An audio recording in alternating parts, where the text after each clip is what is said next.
Hey everyone, it's Lauren. Welcome back to my newsletter. Today we're going to dive into the month of January and talk about some things that I got up to, some projects I did, and some key kind of takeaways. So a main kind of thing that I had, especially this month, was understanding the challenges that you have when trying to achieve unconventional success or unconventional kind of outcomes.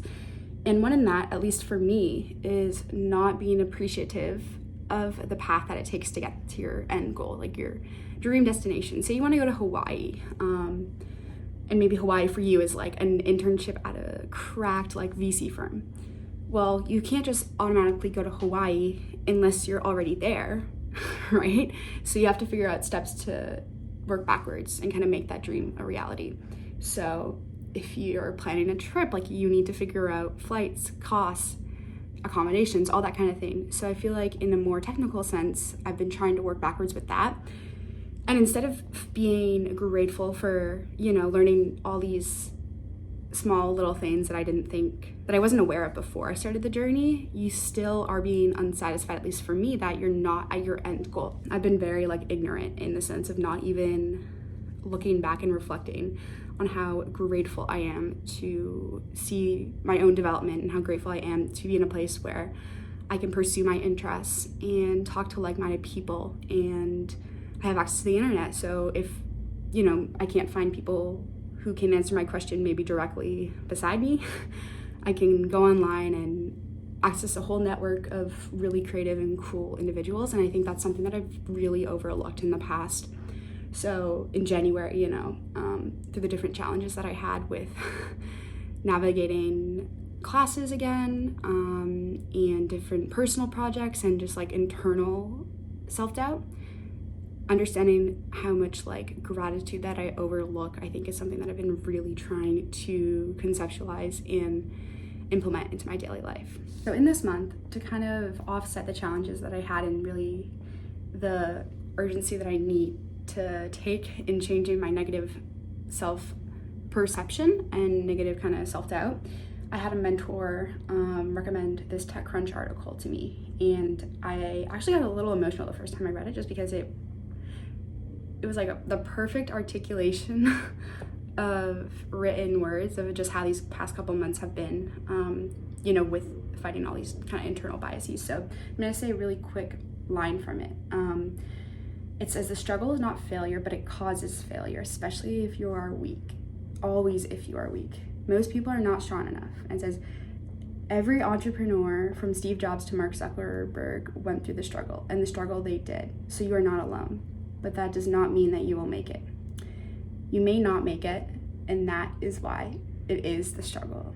The struggle is where greatness comes." I guess some people could say very pessimistic about that, but it's kind of comforting knowing that the dreams that you have that you're working towards, others who have reached that kind of end point, or I guess the rubric of what success looks like, have also gone through a similar kind of consistency where for long periods of the work that you're putting in to hopefully achieve this one goal that might not even come true, also have kind of dealt with the same kind of just triumphs and mental gymnastics.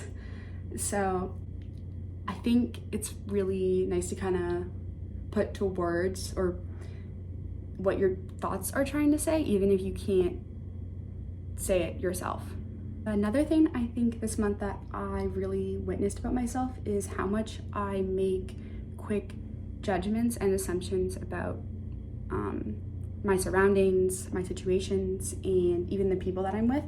I think this assumption game, at least for me, because these happen so frequently, it's kind of dangerous in the sense that I'm clouding my judgment of maybe my internal feelings or past events, and in turn I'm not giving people kind of the open-mindedness that they deserve, or the whole kind of, I guess, chance for me to get to know them and understand their background and just who they are as a person. And I think this is something, at least now that I'm starting to get a little self-aware, but it's definitely something that's going to take a lot of work, and I'm willing to kind of put that work in because I think it's so crucial to be able to be judgment free, especially when people, when you're connecting with individuals, even if it's outside of professional environments. I think it's really personal and courteous of being able to be respectful of their time and their thoughts and their whole kind of like mental security that they're sharing with you. So that's kind of another thing. And then third thing is how easy it is to get stuck inside your brain. This I didn't understand until I had another mentor tell me about. Every time I'd be super stressed, he'd say, have you gone outside? Or and have you worked out today? Or when was the last time you slept like 8 hours? And I know that seems very simplistic, but let me just say, when your mind is like on this hamster wheel of just chaos, those things just go out the window. And when you forget them, it's like so jubilant, but it's so important. I think for me, one thing is when I get stuck on a task, I used to just kind of scroll online and then use that as an excuse to not get it done. But now when I get stuck on a task, I give myself like 5 minutes, and if I'm thinking for too long about not doing it or not taking any action, I'll go for a walk, or I'll like change what I'm doing. Typically I go for a walk. Sometimes I go to the gym and work out, but I always try to go to the gym and work out when I'm having more of like a long duration of that, especially too.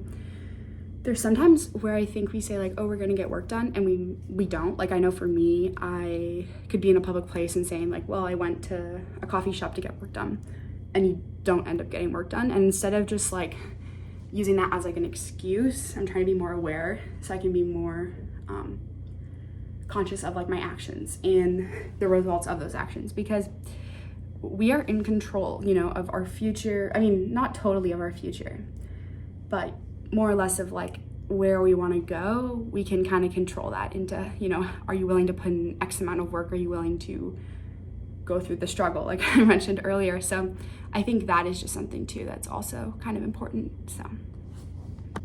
So to kind of conclude this, I talked a lot, but some key kind of points were to thank the others and have gratitude for people that are just genuinely trying to support you. 2 is to just, you know, try to loosen your judgment and be open-minded to new people, new experiences, new perspectives, and also just like different problems that you may thought are one-sided, but they're not. Third thing is to go outside and take care of the basics. It seems very simplistic, but it's not. So if you are feeling like you're not performing to your best ability, or you're just feeling super tired and anxious, try to, you know, take a step back and see what you're maybe forgetting. Working out, eating healthy, getting enough sleep, moving your body, changing like your scenery is so important. And then our fourth thing is to just appreciate the process and appreciate that ideally, if you want to do something that's pretty unique and pretty challenging, you're gonna have struggles and you're gonna have to work through it, and that's okay. And you can work to eventually get to that point, but enjoy the journey on the way. Okay, I'll see you guys in February. Stay safe, be kind, and stay curious. Bye.